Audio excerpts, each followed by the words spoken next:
Hello everybody, welcome to this instruction video. In this video I'd like to show you how to make the square from week 12 of the Crochet Along Last Dance on the Beach by Scheepjes. The square for this week has been designed by Tammy from Canadutch and of course in loving memory of Marinka. Also this week you'll be using yarn from your kit, so you're either using the Color Crafter or the Merino soft yarn, and please do check the pattern for exactly which color you need for this square. Few words on hook sizes for this week. I used a 4mm for my Color Crafter and a 4.5 for my Merino soft squares, and that's actually the same as I use for my gauge swatch. However, having said that, these hook sizes are maybe not what you need, because I do know that there are many people that had to go up a few hook sizes this week because of all the slip stitches that we're using to form these waves. And these slip stitches can be rather tricky to get them loose enough, and especially if you're a tight crocheter anyway, it can be really hard to get this loose enough that your square has the right size. So maybe you should go up 1 or 2 hook sizes. It's all personal as always with crochet and your own style of how you hook your work. I'll take you step by step through the rows making up your pattern. It'll be the first 4 rows, these 4 and a base row, that make the pattern. I'll take you step by step through those rows. I hope it's a useful video for you. Thank you for watching.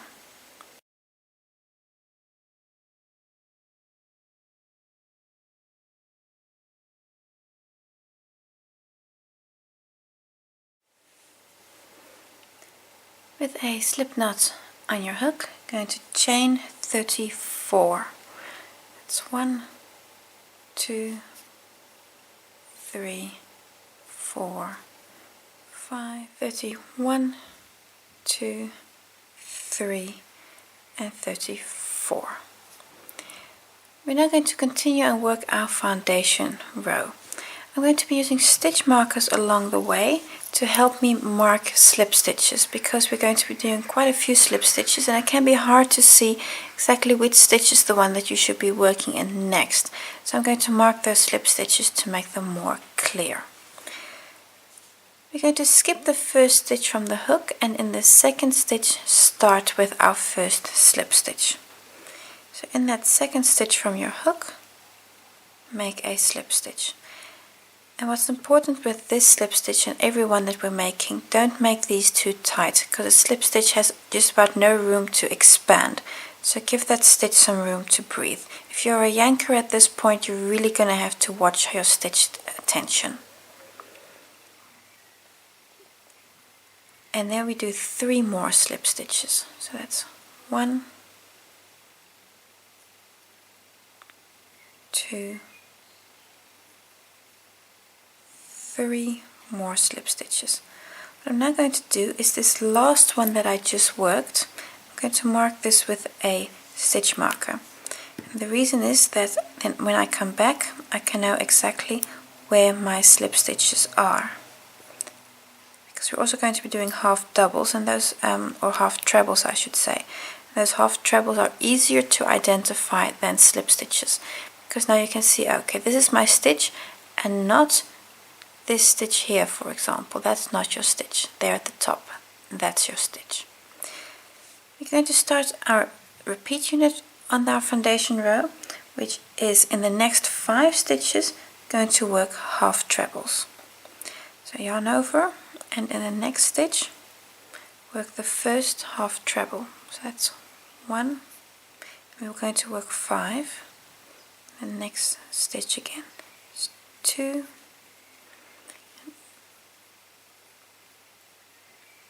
and 3, 4, and then this is number 5. So those were 5 half trebles. And we continue and again work 5 slip stitches. So 1, 2, 3, 4, and then this is number 5 slip stitches, again working them reasonably loose, And that last slip stitch I'm going to mark with a stitch marker again, like so. And that gives me 5 slip stitches, and this is your repeat: 5 half trebles and 5 slip stitches.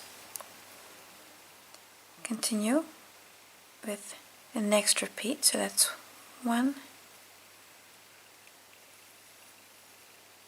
2, 3, 4, 5 half trebles, and then again 5 slip stitches. 1,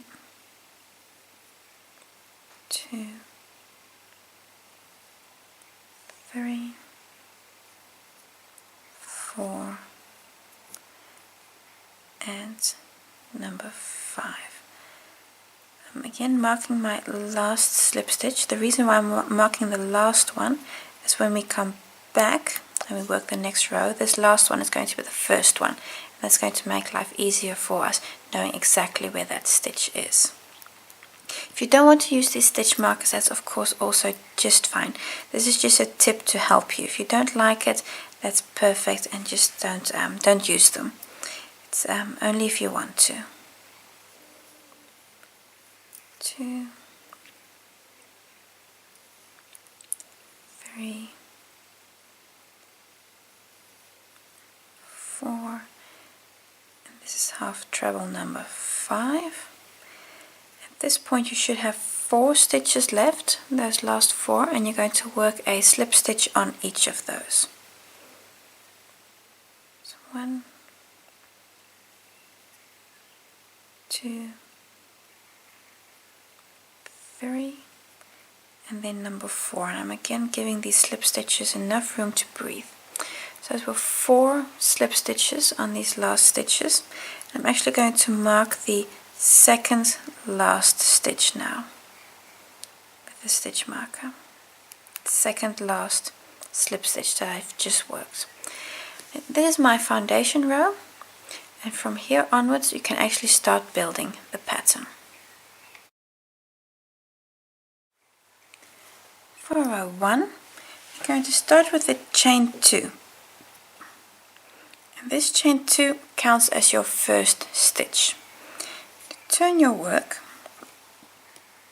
and because your chain 2 counts as a first stitch, you're not going to work in that first position, but in the second position. And this is the position I just marked with a stitch marker. And I can also see why I marked it, because now I can exactly see what the top of that stitch is. It's that stitch there, and not, for example, what's here to the front. That is the top of the stitch.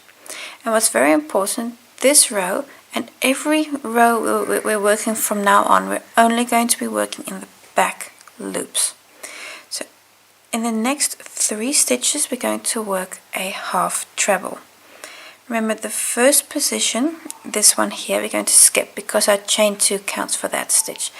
Then the second position is where our stitch marker is in at the moment, and I'm only going to hook up the back loop there. And if that stitch marker is in the way, like it is for me, you can just take it out. But I'm purposefully leaving it in that you can exactly see where it is. So I'm only taking the back loop of that stitch where my stitch marker is in, and work a half treble. That's your second stitch. I can now remove the marker because now I know which line I need to follow.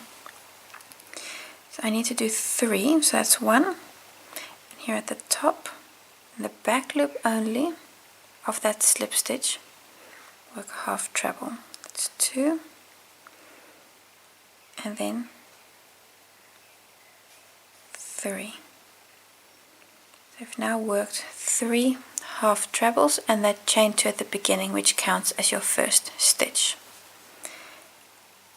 You're going to do 5 slip stitches on the next stitches, and these are also again on the half trebles we worked before in the previous round. So in the next stitch, work in the back loop only, work a slip stitch. You're going to do 5, 2, 3, 4 and 5. And what's important here is, again, don't work these slip stitches too tight. I'm marking this last slip stitch here so that I know where it is when I get to it again in row 2. Just going to mark that stitch there. I'm marking both loops, and I can also tell when I swap around which one is going to be the back loop. And my next stitches, which are a series of slip stitches again, I'm going to work 5 half trebles. In the next stitch, you can see where it is with the stitch marker. Only pick up the back loop of that stitch. Only the back loop. And work 1.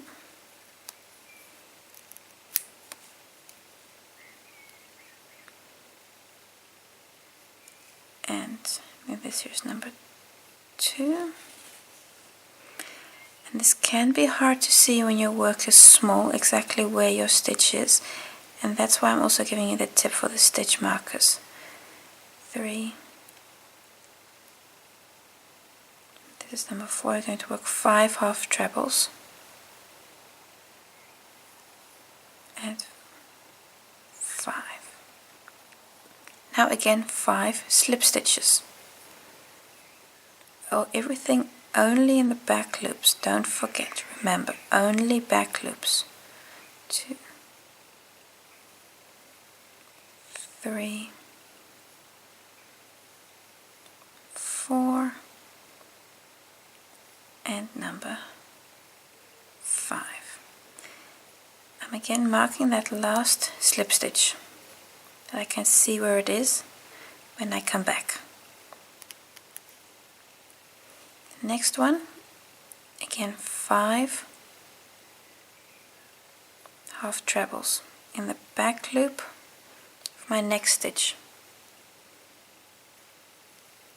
So 1, I'm going to remove the stitch marker because now I've already worked in that stitch, so I don't need it anymore in there. And you can see I'm turning my work really upwards so that I really can get into that correct loop there. Because you will be forgiven for thinking that this here at the front, that this is your stitch, but it's not. If you turn it to the top, that is your stitch there, that little V, and not that V there, but that one. So this is 3, if I'm not mistaken. 1, 2, 3. Yes, you need to do 5, 4. This here's number 5. And now again 5 slip stitches. 1, 2, 3, 4, and 5. Marking the last one again, just as a reference for me. If you don't want to, that's of course perfect. That last stitch, because now you can see exactly where you worked it. If you come back, you might forget. I have 4 more stitches left, and on these last 4 stitches you're going to work a half treble on each. Everything only in the back loops. So your next stitch in the back loop only. So 1,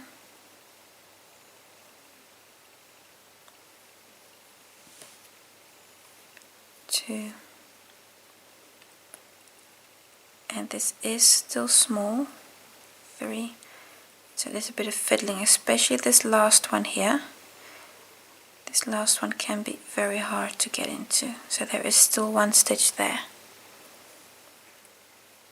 And a half treble. You also have, of course, that chain 1 at the beginning. You're just going to leave that. You're not going to work into that. And that completes your first row of the pattern. And if you look closely, you'll see that slowly this looks like your pattern is starting to form. Going to do a few more rows and then you'll really start seeing the pattern. row 2, chain 2, which again counts as your first stitch. Turn your work. I'm going to do a half treble on the stitch on these 3 positions, because remember the first one you're not going to work because your chain 2 counts for that. So not in the first position but in the second position, work a half treble again in the back loop. That's 1, 2, 3 stitches. In the back loop only work a half treble. On the next stitches you're going to work a slip stitch in the back loop only. So again, the next stitch, I've got my stitch marker in there to help me see exactly where it is. Work a slip stitch in the back loop. Now I can remove that marker. That was 1. And now you can see where your line is, because again you would be forgiven for thinking that this here is your stitch, but it's not. You need to turn it really upwards, because this V here, these are your stitches, not those. These ones here. So that's 1, 2, 3, 4, and 5 slip stitches.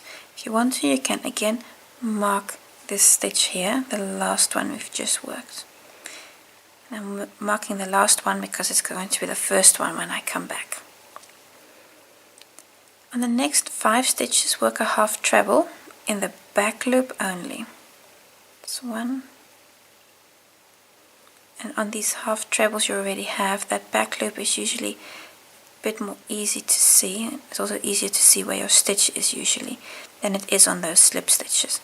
But once you get the hang of this and how it works with your slip stitches, you'll find that it works up fast. You just need to kind of get the hang of it and find the rhythm in this pattern. Your next position, again, in the back loop, work a half treble, a slip stitch, sorry, it's 1, 2, give these slip stitches room, don't work them tight, work them, if you doubt, rather a bit looser than a bit tighter. And then this should be number 5 again, and on the next stitches we're working 5 half trebles in the back loop only. 2, 3, 4, and 5. Like so. Your next stitch, you're going to work a slip stitch in the back loop only. So you see, here's your stitch, pick up the back loop and work a slip stitch. So that's 1,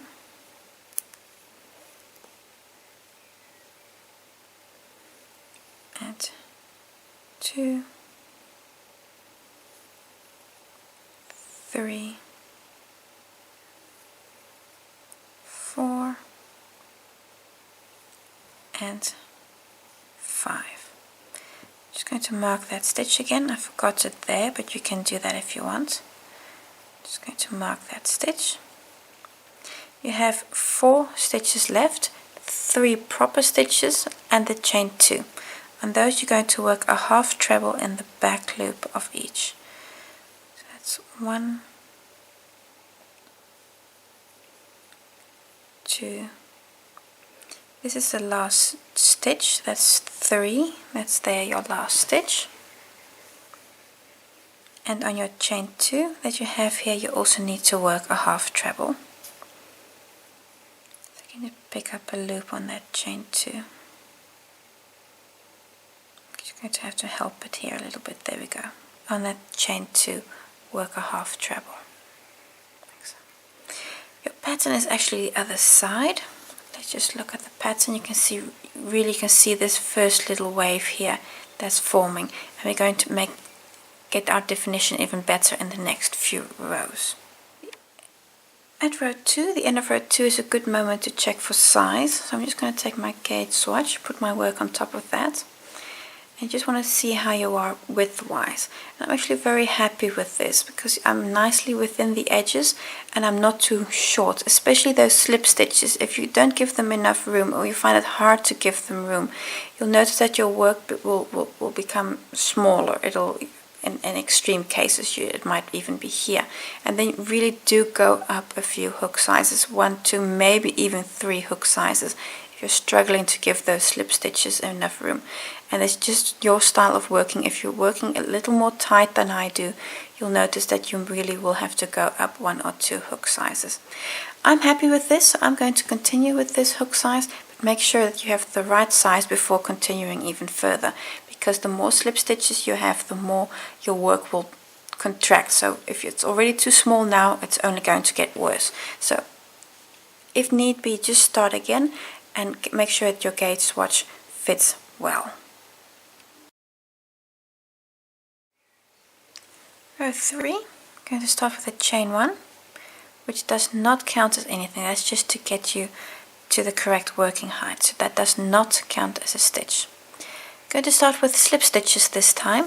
On the first 4 stitches, you work a slip stitch.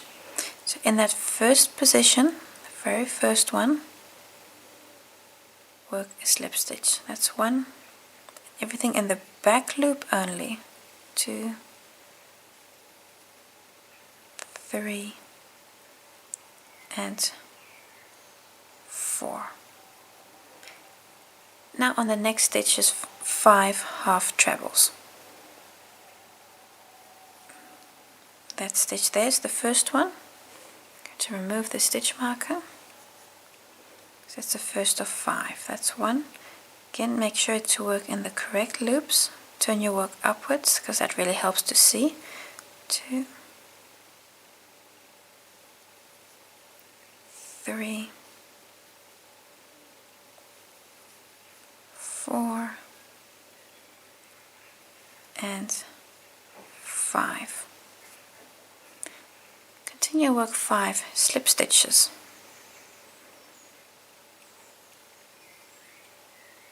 1,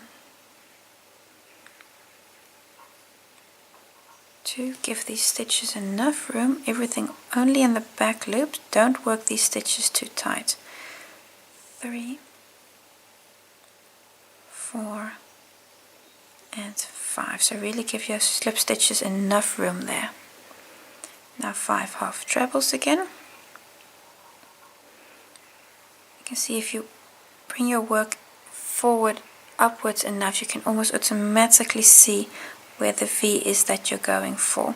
And then of course the back loop. 2, 3, 4, and 5. 5 slip stitches again. So 1, 2, 3, 4, and 5.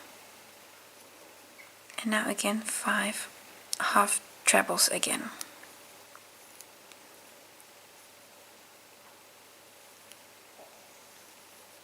It's 1, 2, 3, 4, and number 5 here on that last slip stitch. At this point you have 4 stitches left, 3 proper stitches and a chain 2.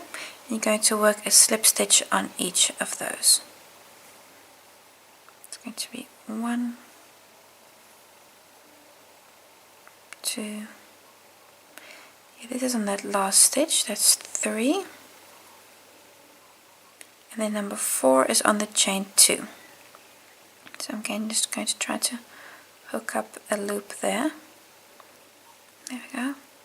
And your 4th slip stitch is on your chain 2.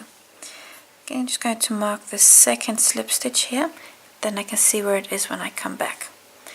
And that is row 3, and now you can really see how your waves are starting to form.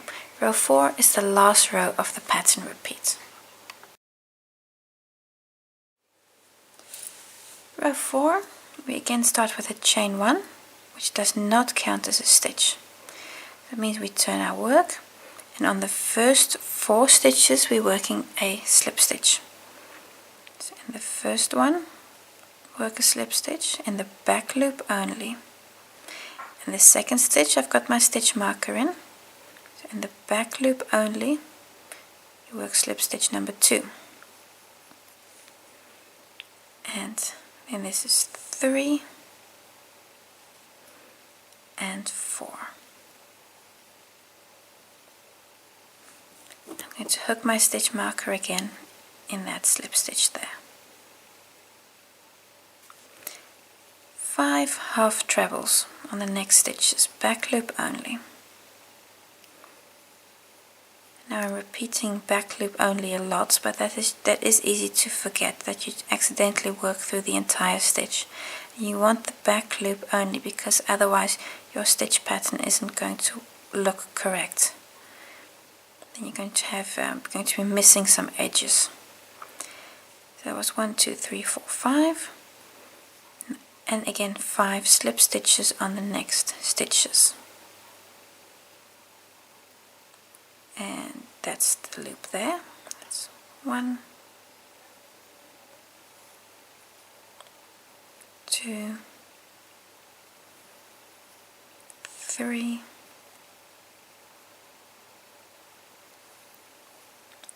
4 and 5. Just going to hook up a stitch marker again there. 5 half trebles. 1, 2,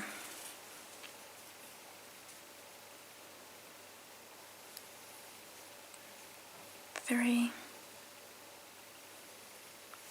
4 and 5, and again 5 slip stitches. Everything in the back loop. It's 1,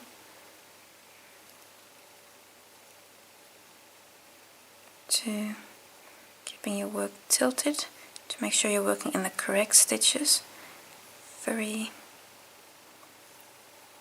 4 and number 5, and give your slip stitches enough room to breathe. If you're strangling your stitches, your work is not going to look as nice. 5 half trebles again. 1, 2, 3, 4 and number 5. You have 4 stitches left, and you're going to work a slip stitch in each of those 4 stitches. So that is 1, 2, here's number 3, and then number 4 is this last slip stitch here, and that is kind of a hidden stitch. If you look carefully, you'll see there is one more stitch here, and that loop is really hidden inside there. That loop you still need to do one last slip stitch on. So that's 4 slip stitches. I'm again going to mark the second last slip stitch. This is the back of your work. I'm going to turn to the front, and then you see what your pattern looks like at this point. I'm going to take the entire image, and then you see your wave here and how you're building your stitch pattern. So row 4 brings us to the end of the repeat unit, and basically from here on you're going to repeat rows 1, 2, 3 and 4 until you have 29 rows. But I'd like to give you a tip for how to do these repeats and how to keep track of them. I've made myself a little chart showing the repeat units. You work row 0, that's that base row, and then rows 1, 2, 3 and 4, and then you start the repeat again with row 5 being the same as row 1. So then you work 5, 6, 7, 8, and then you start row 9, which is again the same as row 1, 10 the same as 2, etc. You go work through all of these until you finish with row 29, that's the same as row 1. And what I do to actually keep track of where I am in the square, as I just stripe them through when I've done that. So 0 we've done, that was the base row, and we've now done 1, 2, 3 and 4. Now going to continue with 5. So when I've finished 5, I'm going to cross that out as well, and when I've done 6, when I've done 7. The useful thing about this is that when I say, for example, I have to go to bed, or I've got to pick up the kids or whatever, and I come back, I have honestly no idea where I am right now. I could be at row 5, I could be at row 6, I could be at row 7, I could be at row 4. I don't know. So by keeping track of it this way, I also know where I am in my repeats. So then it's easy to say, okay, now my next row has to be 5. And oh yes, that's the same as row 1. So then you can both know that which repeat is which row and where you are in the pattern. Especially when you're back down here, row 23, 24, 25, you're going to have to really calculate back, otherwise which row is which repeat. So continue with all of your repeats until you have 29 rows, and then we can do the edge, the border around the square. I'm going to do 4 of these, so I'm just going to make 4 of these small little charts just to keep track of them, and then I'll see you at the end when we're ready to do the edge. When you've completed your square, it looks like this. I've now done 29 rows. Just going to test for gauge. So I'm just going to take my gauge swatch, put my square on top of that, and you'll actually see that my square fits my gauge swatch really well. Still got to do the border, so that's of course why you can just see the little edge still, but as such this is a very good match. So I'm very happy with how this turned out. If you notice that your square isn't high enough, please do go up a hook size just to get that height correct. Most probably your width will be okay, but if your height is the problem, just go up 1 hook size, because those slip stitches can be really tricky to get them right. So I still need to do the border. I'm going to do that exactly the same as we've done before. So do 26 double crochets along each edge, and when you're on a corner you do 3 double crochets. Mark your center double crochet so you can easily find it later on when we're doing the actual connection of these squares, which we'll be doing next week, of course. So from this point on, do your edge, 26 double crochets along each edge and 3 in the corner. When you're finished, you need to do 3 more, so 4 squares for this week, and then you're all done.